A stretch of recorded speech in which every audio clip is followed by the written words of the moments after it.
A vida no vilarejo era sempre previsível. As mesmas faces, as mesmas casas antigas, o mesmo cemitério no topo da colina. Por décadas, o cemitério era apenas mais uma parte da paisagem, um lugar que todos evitavam à noite por superstição. Mas eu nunca acreditei nas histórias. Para mim, eram apenas contos para assustar crianças. Bem, até o dia em que descobri que algumas histórias eram reais. Meu nome é Jorge, e fui o coveiro do vilarejo por quase 15 anos. No começo, o trabalho parecia simples. Cavava as covas, organizava os funerais e mantinha o cemitério em ordem. Mas com o passar dos anos, comecei a perceber que havia algo estranho acontecendo naquele lugar. Tudo começou quando encontramos um túmulo antigo, muito mais velho do que qualquer um que eu já tinha visto por ali. Estava coberto de musgo e parcialmente afundado no chão. Não havia nome na lápide, apenas símbolos estranhos gravados na pedra. Perguntei ao padre sobre aquilo, mas ele não soube me dizer nada. Ele parecia perturbado. Disse que aquele túmulo não constava em nenhum registro do vilarejo. Curioso, decidi cavar ao redor do túmulo. Sabia que não deveria, mas minha curiosidade era maior que meu bom senso. A terra ao redor do túmulo estava estranhamente macia, fácil de cavar. Depois de algumas horas, encontrei algo que não deveria estar lá, uma caixa de madeira, lacrada com correntes enferrujadas. Ela parecia muito antiga, muito mais antiga do que qualquer outro caixão que eu já tivesse encontrado. Quando toquei a caixa, senti um arrepio percorrer meu corpo. Era como se algo dentro dela estivesse vivo, pulsando com uma energia sombria. Contra o meu melhor julgamento, decidi abrir a caixa. Dentro, não havia corpo, nem ossos.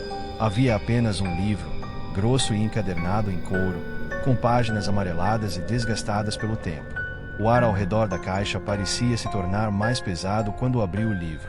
As palavras dentro eram escritas em uma língua que eu não conseguia entender, mas havia algo nos símbolos que me deixava desconfortável, como se fossem antigos demais para este mundo. Foi quando tudo começou a dar errado. Naquela noite, enquanto voltava para casa, percebi que algo estava me seguindo. Era uma presença invisível, mas eu podia senti-la em cada passo. Cada vez que me virava, nada estava lá, mas o ar ao meu redor parecia gelar. Me convenci de que era apenas a minha imaginação pregando peças, mas não consegui me livrar daquela sensação.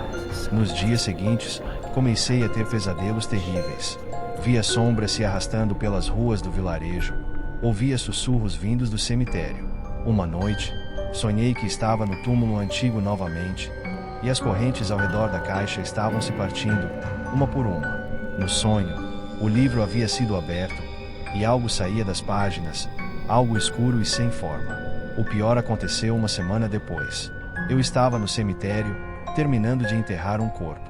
Já estava ficando escuro, e a neblina começava a cobrir as colinas ao redor. O silêncio no cemitério era pesado, sufocante. Enquanto eu fechava a cova, ouvi um som atrás de mim. Algo como um rosnado baixo, gutural. Quando me virei, vi algo que nunca esquecerei. Havia uma figura de pé entre as lápides, alta, encurvada, com braços longos e dedos finos como garras. Seu rosto estava coberto por um capuz, e debaixo do capuz, não havia nada além de escuridão. Meus músculos congelaram de medo, e por alguns segundos, tudo o que consegui fazer foi encarar aquela coisa. Ela se moveu em minha direção lentamente, como se estivesse saboreando o medo que emanava de mim. De alguma forma, consegui correr. Não sei como, mas meus pés se moveram antes que minha mente pudesse processar. Corri o mais rápido que pude, sem olhar para trás, até chegar à entrada do cemitério. Mas quando olhei de volta, a figura havia desaparecido. O cemitério estava vazio novamente, como se nada tivesse acontecido. Tentei contar ao padre no dia seguinte, mas ele me mandou embora, dizendo que eu estava ficando louco. Ele sabia de algo, mas não queria falar. Decidi que nunca mais voltaria ao cemitério à noite.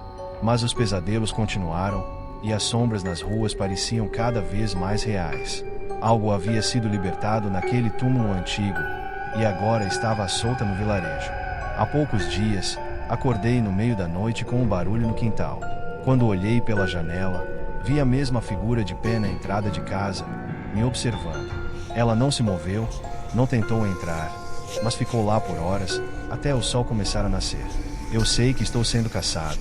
E sei que é questão de tempo até que ele venha me buscar.